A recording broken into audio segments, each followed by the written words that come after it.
are just going to study about the early people. And today we are learning history, and this is your second chapter of your history book, which heading is Hunters and Gatherers, or the earliest people. Dear students, we all know that the humans were hunter and gatherers in the early age. It means the early people were totally hunter and gatherers. They were using rocks, shelter, caves for living, to sleep in. They were eating fruits and some parts of plants. They were eating raw meats. They had not proper life. Like today we are living in a proper way. The early people had no any resources like today we have. So, humans have gradually evolved through the millions of years that make their existence on the earth. Charles Darwin's theory of evolution first showed that humans being evolved from a family of primates, which includes monkeys and apes. आप सभी जानते हैं कि हमारे जो ancestors, it means not आपके दादा दादी, आपके grandparents. I'm not talking about them. I'm just talking about the early people, the early men. वो जो थे, वो उनको कहा जाता है कि वो apes और monkeys के family से मिलते जुलते थे. आप देख सकते हो ये चार्ल्स डार्विन ने एक थियरी दिया था एवोल्यूशन के बारे में. उन्होंने बताया था कि ऐसे इंसान का एवोल्यूशन हुआ, विकास हुआ ऐसे. पहले इंसान एक एग की तरह था, फिर धीरे-धीरे ग्रेजुअली इसमें डेवलपमेंट हुआ और आज इंसान हम लोग की तरह है, जैसा कि आप देख सकते हो, जैसा कि आप खुद को आईने में देख सकते हो. So in the early stages, humans led a primitive life of hardship and struggle. Today we have lots of resources, still we are struggling. So just imagine about the people who were early, who lived early age. जो early age में जो लोग रहते थे, उनके बारे में सोचो कितना स्ट्रगल उन्होंने किया होगा. उनके पास ना लाइट था, ना मिनरल वाटर था, ना मोबाइल था, ना टेलीफोन था, ना क्लोथ्स थे, ना रहने को घर था, खाना प्रॉपर खाने का तरीका भी नहीं था. उनके पास वो जानवरों की तरह जिंदगी को जिया करते थे. So students, we can say, आप देख सकते हो पिक्चर में, ये हमारे early people. Early men hunted animals and gathered fruits, nuts and roots to eat. जो पहले के आदि मानव हुए, वो hunter और gatherers क्यों थे? Actually उनका घर नहीं होता था. वो रात ट्रीज पे या फिर केव्स में या रॉक शेल्टर में बिताया करते थे. खाना बनाने नहीं आता था उनको, इस आइडियाज नहीं थे. इंसान शुरू से इनोवेटिव रहा है, तभी तो रिजल्ट है कि हम लोग आज इस स्टैंडर्ड में जी रहे हैं. बट इंसान जो प्राइमिटिव इंसान थे, जो अर्ली पीपल थे, वो भोजन की तलाश में इधर-उधर भटकते रहते थे, जैसे एनिमल भटकते हैं. इसलिए उनको गैदरर कहा गया है. और इन जानवरों का शिकार करके वो लोग खाते थे. कैसे? तो उस समय वो लोग जो आज की तरह हमारे पास चाकू, देयरआफ्टर तलवार वगैरह नहीं था, क्योंकि आज मेटल एज है. हम लोग मेटल के युग में जी रहे हैं, कंप्यूटर के युग में जी रहे हैं, मशीन के युग में जी रहे हैं. उस समय मशीन्स बहुत ही सिंपल हुआ करते थे, पत्थरों के हुआ करते थे. जी हाँ, मैं सही बता रहा हूँ. They protected their bodies by covering themselves with barks of trees or leaves and skins of animals. जैसा कि आप पढ़ते आ रहे हैं, सुनते आ रहे हैं, समझते आ रहे हैं, हमारे जो अर्ली पीपल होते थे, वो क्या करते थे? अर्ली पीपल, अर्ली मैन जो आदि मानव हुआ करते थे, वो वृक्षों की छाल को, पत्तों को, जानवरों के स्किन को पहना करते थे अपने शरीर को प्रोटेक्ट करने के लिए. ठीक है? They generally lived in caves and rock shelters, as I told you earlier. So today we are just going to study about those periods जो कि existence of human, जहाँ से इंसान अस्तित्व में आया. हिस्ट्री में, एंशिएंट हिस्ट्री में सबसे पहले हम कुछ पढ़ते हैं तो स्टोन एज के बारे में ही पढ़ते हैं. यानी वैसा पीरियड जब इंसान टूल्स पत्थरों का यूज किया करता था, यानी उसका जो टूल्स भी हुआ करता था वह स्टोन का हुआ करता था। उस पीरियड को कहा गया है स्टोन पीरियड। या फिर आपने पहले चैप्टर में बीसीई और सीई के बारे में पढ़ा है। 1.99 मिलियन बीसीई से लेकर 2000 बीसीई तक के टाइम को स्टोन एज कहा गया है। आगे चल के आपको मालूम चलेगा कि स्टोन एज को कितने भागों में बांटा गया है।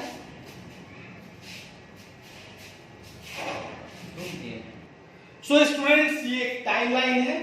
इस टाइमलाइन की मदद से हम समझेंगे कि जो स्टोन एज है उसको कितने भागों में बांटा गया है। स्टोन का मतलब होता है पाषाण, पत्थर, और एज का मतलब होता है समय, यानी इसको हिंदी में बोलते हैं पाषाण काल या फिर पाषाण कालीन सभ्यता। यानी जब इंसानों के बारे में जब स्टडी करते हैं, जो अर्ली पीपल के बारे में, अर्ली मैन के बारे में, अर्ली ह्यूमंस के बारे में जब स्टडी करते हैं हम, तब हम क्या जानते हैं, स्टोन एज के बारे में पहले पढ़ते हैं। क्योंकि अर्ली पीपल के बारे में जब पढ़ते हैं तो ये भी हमें जानने को मिलता है कि उनके पास जो टूल्स और वेपन्स थे वो किसके थे, पत्थरों के हुआ करते थे। तो 1.99 मिलियन बीसीई से लेकर 2000 बीसीई तक का जो टाइम पीरियड है उसे स्टोन एज कहा जाता है। इस स्टोन एज को वैसे तो बेसिकली 3 पार्ट्स में बांटा गया है, लेकिन इसमें एक पार्ट और अटैच कर दिया जाता है। तो पहले आप समझो कि स्टोन एज के 3 भाग हैं। पहले तो हम देखेंगे स्टोन एज के 3 पार्ट्स हैं। कौन कौन? 1.99 मिलियन बीसीई से लेकर 10,000 बीसीई के टाइम को ओल्ड स्टोन कहा जाता है, ओल्ड स्टोन एज कहा जाता है। यानी स्टोन एज को 3 भागों में बांटा जाता है, old stone age, middle stone age, new stone age, और इसके साथ साथ आप एक कॉपर स्टोन एज पढ़ते हैं। ठीक है, तो ओल्ड स्टोन एज को पैलियोलिथिक एज भी कहा जाता है, मिडिल स्टोन एज को मेसोलिथिक एज भी कहा जाता है, और न्यू स्टोन एज को न्यूलिथिक एज कहा जाता है, और कॉपर स्टोन एज को कैल्कुलिथिक एज कहा जाता है। ओके, तो स्टोन एज का जो पीरियड है वो 1.99 बीसी से लेकर 10,000 बीसीई तक है, और फिर 10,000 बीसीई से लेकर 8,000 बीसीई तक का पीरियड है उसे मिडिल स्टोन या फिर मेसोलिथिक एज कहते हैं, और 8,000 बीसीई से लेकर 4,000 बीसीई तक का जो पीरियड होता है उसे न्यू स्टोन एज या फिर न्यूलिथिक एज कहते हैं, और 4,000 बीसीई से लेकर 2,000 बीसीई तक का जो पीरियड होता है उसे कैल्कुलिथिक एज या फिर कॉपर स्टोन एज कहते हैं। ओके, बीसीई का मतलब होता है बिफोर कॉमन एरा। आप इसके बारे में पढ़ चुके हैं बहुत पहले। Students, firstly will discuss about palaeolithic age. Palaeo का मतलब क्या होता है? पैलियो का मतलब होता है ओल्ड, और लिथिक का मतलब होता है स्टोन। ये सब ग्रीक वर्ड्स हैं, तो इन दोनों को मिला के बोलते हैं हम लोग palaeolithic age, palaeolithic age. Okay, यानी इसको हिंदी में बोलते हैं पूरा पाषाण काल, यानी सबसे प्राचीन क्वालिटी का जब इंसान पत्थरों का यूज किया करता था उस समय को, यानी 1.99 मिलियन बीसीई से लेकर 10,000 बीसीई तक के टाइम को, जो कि काफी बड़ा टाइम है, इस समय के समय को हम क्या बोलते हैं, इस समय के पीरियड को क्या बोलते हैं, ये टाइम इंटरवल को बोलते हैं आपका पैलियोलिथिक एज। ठीक है, so we can say this period lasted from about 1.99 million BC to about 10,000 BCE.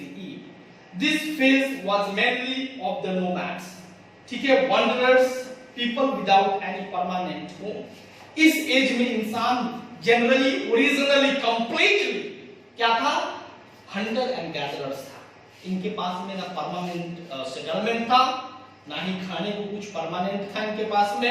ये आज जैसे हम लोगों के पास घर में होते हैं या फिर आसपास खेती बाड़ी, कुछ नहीं। ये टोटली वृक्षों का खाल, उसके बाद में पत्ते, स्किन का, जानवरों का स्किन, और फूल कंद, यही सब खाया करते थे, कच्चे मांस को खाया करते थे। ठीक है, इस एज को, इसको भी 3 भाग में बांट दिया गया है, lower palaeolithic age, middle palaeolithic age, और upper palaeolithic age. Okay students, okay, so firstly we will discuss about life of palaeolithic age. तो सोर्सेस, मतलब इसके बारे में सोर्सेस कहां से मिलते हैं। The lifestyle of the palaeolithic man is based mainly on archaeological findings, यानी ये जो आपका पैलियोलिथिक एज के बारे में जानकारी जो मिलता है, हिस्ट्री के 2 सोर्स होते हैं। हिस्ट्री के कितने सोर्स होते हैं स्टूडेंट्स? हिस्ट्री के दो सोर्स होते हैं। पहला सोर्स होता है आर्कियोलॉजिकल सोर्स और दूसरा होता है लिटरेरी सोर्स। तो हम सभी जानते हैं एंशिएंट हिस्ट्री का बहुत बड़ा भाग जो है, तो जैसे कि स्टोन एज और इंडस वैली सिविलाइजेशन, ये आर्कियोलॉजिकल सोर्सेस पे आधारित है। ओके, उसके बाद तो जब वैदिक एज के बारे में पढ़ते हैं वहां से लिटरेरी सोर्स। तो जो भी हमें मिला, पत्थर वगैरह, जो भी स्टोन्स वगैरह मिला, स्केलेटन मिला या फिर पॉटरी मिला, इसके आधार पर हमारे इतिहासकारों ने जो नॉलेज हमें दिया, सेकेंडरी सोर्स बनाकर दिया, वो सेकेंडरी सोर्स को ओरिजिन क्या है, आर्कियोलॉजिकल फाइंडिंग्स है। यानी आर्कियोलॉजिकल फाइंडिंग्स का मतलब हो गया कि जो भी खुदाई करने के बाद जो भी हमें आर्टिफैक्ट्स या फिर कोई भी पेंटिंग्स वगैरह मिला, जैसे कि आगे चल के बात करेंगे साइट का। साइट वो जगह होता है जहाँ पे जैसे कि स्टोन एज के लोग जहाँ जहाँ रहते थे उस जगह को आइडेंटिफाई किया गया, लोकेट किया गया, उसको साइट कहा जाता है। जैसे भीमपेटका एक साइट है, वहाँ पे केव पेंटिंग मिला है, ओके, जो कि मध्य प्रदेश में। आगे चल के उसके बारे में हम बात करेंगे। तो स्टूडेंट्स, अब हमें क्या क्या मिला है सोर्सेस, तो आर्टिफैक्ट्स मिला है, स्केलेटल रिमेन्स मिला है, किसके, तो जानवरों के और एनिमल्स के। साइट्स कौन कौन है, तो proofs of the life of hunter and gatherers have been found at many places. Hunter और गैदरर रहते थे, क्या करते थे, कैसा टूल्स यूज करते थे और किस प्रकार के घरों में रहा करते थे, क्या उनके पास घर है, घर था या घर नहीं था, अगर था भी तो किस प्रकार का था। तो इस प्रकार की जानकारी हमें तो पहले तो सोर्स से मिलती है, और वो सोर्स हमें कहां से मिलता है, वो फाइंडिंग्स कहां से मिलता है, वो मटेरियल कहां से मिलता है, तो जहां से वो हमें आर्कियोलॉजिकल थिंग मिलता है उसको बोलते हैं साइट्स बोलते हैं। तो ये हंटर और गैदरर का जो एविडेंस है बहुत जगहों से मिला है। जनरली ये सारे एविडेंस जो है कुछ फिनिश्ड है, कुछ अनफिनिश्ड स्टोन टूल्स है, ठीक है। इस प्लेसेस को हम साइट्स बोलते हैं, जैसे कि हंसगी, ठीक है, बैशुपल वैली कर्नाटक में है, सोन रिवर वैली जो कि पाकिस्तान में है, अतिरमपक्कम जो कि चेन्नई में है, ये सब सारे साइट्स हैं पैलियोलिथिक एज के। इस समय इंसान टूल्स यूज किया कर सकता था, फोटो में देख सकते हैं, फ्लैग टूल्स होते थे और एक कोड टूल्स होता था, ठीक है। फ्लैग टूल्स का मतलब क्या होता है कि किसी चीज को चिपिंग करने के लिए, किसी चीज को क्या करने के लिए, मतलब टूल्स पर made by chipping of pieces, छोटे छोटे टुकड़ों से बनते थे, पेपर से बनते थे, ठीक है ना। जैसे इंसान हैमरिंग कैसे करता था, आज तो हमारे पास लोहे का औजार होता है ऐसे हैमरिंग करने के लिए, लेकिन पहले इंसान ऐसे छोटा टुकड़ा पत्थर के लिए उसी से ऐसे ऐसे हैमरिंग करता था, ठीक है। ये कोर टूल्स जो होते थे they were usually oval और पी शेप के होते थे, या तो पी शेप का होता था या ओवल शेप का हुआ करता था, और इनका यूज हाथ से किया जाता था हेवी वर्क के लिए, जैसे कि खाल नोचने के लिए ब्रिक्स से, या फिर चॉपिंग, वुड को चॉप करने के लिए, काटने के लिए, या फिर अर्थ की खुदाई करने के लिए, या फिर बोन्स को तोड़ने के लिए, हड्डियों को तोड़ने के लिए, ठीक है। अब फ्लैग टूल्स क्या होता था, फ्लैग टूल्स भी शार्प पत्थरों के बने होते थे, ठीक है। इनको भी मीट वगैरह काटने के लिए इनका इस्तेमाल किया जाता था, मीट वगैरह काटने के लिए, एनिमल्स का स्किन निकालने के लिए इसका इस्तेमाल किया जाता था, आपको ये फ्लैग टूल्स का इस्तेमाल किया जाता था। फिर इसके बाद में बहुत सारे हैमरिंग स्टोन आए, देयर आफ्टर आपका चॉपर आया, मतलब उसी में चॉपर मिला है, ठीक है। तो मेनली दो प्रकार के टूल्स मिलते थे, एक मिलता था कोर टूल्स और दूसरा मिलता था फ्लैग टूल्स। अब इसी पीरियड में इंसानों ने आग की खोज की। आग की खोज कैसे की, ये क्लियर कहा नहीं जा सकता है। कहते हैं कि the remains of ashes at some Paleolithic sites led to the conclusion that fire was known to the Paleolithic man. Paleolithic age के जो इंसान थे वो आग से फैमिलियर थे, आग को जानते थे, आग यूज करते थे, क्योंकि बहुत सारे साइड से जो राख मिले हुए हैं, ठीक है।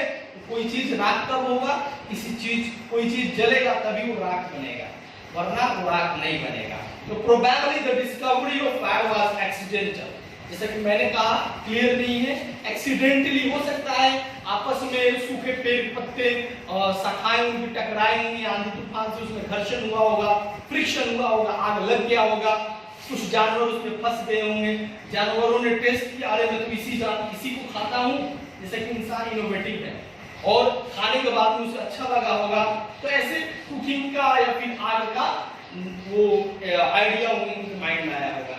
ठीक है, आग को डिस्कवर किया गया है कि इन्वेंट किया गया, व्हील को इन्वेंट किया गया था। कोई चीज नेचर में है उसे हम ढूंढ लेते हैं, उसको डिस्कवरी बोलते हैं। कोई चीज नेचुरल चीज को मिला के बना देते हैं, हम उसको इन्वेंशन बोलते हैं। Then man first saw fire and lightning struck trees and he might have discovered it while running two pieces of stone or wood together. जैसा कि मैंने आपको बताया कि इंसान जो या तो दो पत्थरों के फ्रिक्शन होने से या फिर टहनियों के टकराने से या फिर बिजली गिरा होगा, आग लग गया होगा पेड़ पौधों पर, ऐसा होता है। इस ऐसे हो सकता एक्सीडेंटली उनको क्या हुआ, फायर को उन्होंने डिस्कवर किया। तो धीरे धीरे इंसानों ने आग का भी इस्तेमाल करना सीख लिया। वो क्या करते थे, वो fire could protect him from wild animals, वो वाइल्ड एनिमल को डराने के लिए फायर का इस्तेमाल करते थे, अपने बॉडी को हीट देने के लिए और लाइट के लिए फायर का इस्तेमाल करते थे, कुकिंग फूड के लिए और मीट को रोस्ट करने के लिए फायर का इस्तेमाल करते थे। और डार्क केव में जब वो रहते थे उसमें मशाल जलाकर वो रहा करते थे। पहले के इंसान वो जमीन में खड्डा कर देते थे और आग रख देते थे, उसको स्टोर करते थे, क्योंकि उस समय प्रोसेस काफी डिफिकल्ट था। आज हमारे पास लाइटर मैच है, उनके पास नहीं होता था। उनके पास क्या होता था जी, तो उनके पास होता था स्टोन रब करने के लिए, तो ये करने में काफी टाइम लगता है। ठीक है ना, ठीक है, तो इसलिए वो लोग आग को स्टोर करके रखा करते थे। और इसी समय मेरे स्टूडेंट्स, इसी समय हमारे जो अर्ली पीपल थे उन्होंने व्हील का इन्वेंशन किया। ये भी इनको आइडिया कहां से मिला होगा ये भी क्लियर नहीं है। ऐसा माना जाता है कि कोई चीज रोल कर रहा होगा, ये वुड या फिर पत्थर हो गया या फिर लकड़ी का जो वो होता है, लकड़ी का एक लॉग होता है, वो रोल कर रहा होगा। वहां से इंसानों को आइडिया मिला व्हील को इन्वेंट करने का। और ये आज की खोज और इन्वेंशन ऑफ व्हील, ये दो क्रांतिकारी काम था जो कि इंसान की लाइफ को बदल के रख दिया। तो कहते हैं the wheel was one of the most important discoveries of the old stone age, and though early wheels were not that smooth and technically circular, जैसा कि आज होता है वैसा नहीं था, रफली था, पत्थरों का हुआ करता था, लेकिन काफी ग्रेट खोज थी, ग्रेट इन्वेंशन था। आपसे कोई पूछे कि फायर की खोज कब हुई थी तो आप बताओगे ओल्ड स्टोन एज या फिर पैलेolithic एज में। आपसे कोई पूछे कि व्हील का इन्वेंशन कब हुआ था तो भी आपका आंसर क्या होगा, आपका आंसर होगा पैलेolithic एज में। ठीक है, अब स्टूडेंट्स अब पैलेolithic एज के कुछ साइट्स को पढ़ लेते हैं, इनका नाम आपको याद रखना होगा। भीमबेटका जो कि मध्य प्रदेश में, यहाँ से केव पेंटिंग मिला था। ठीक है, पत्थरों में खुदेर कर पिक्चर बनाए गए थे। मिर्जापुर जो उत्तर प्रदेश में है, बोरी जो कि महाराष्ट्र में है, मैंने आपको बताया था हंसकी जो कि कर्नाटका में है। यहाँ पे स्पेलिंग एक गलत लिखा हुआ है, एक मिनट आप देखिए, यहाँ पे कर्नाटका में ए होता है, यहाँ पे ए होना चाहिए। फिर कर्नूल जो है आंध्र प्रदेश में है। ये सब नेम्स आपको याद रखने हैं, ये सब पैलेolithic साइट्स हैं। अगले वीडियो में हम पढ़ेंगे मेसोलिथिक एज और नियोलिथिक एज के बारे में और कैल्कोलिथिक एज के बारे में पढ़ेंगे।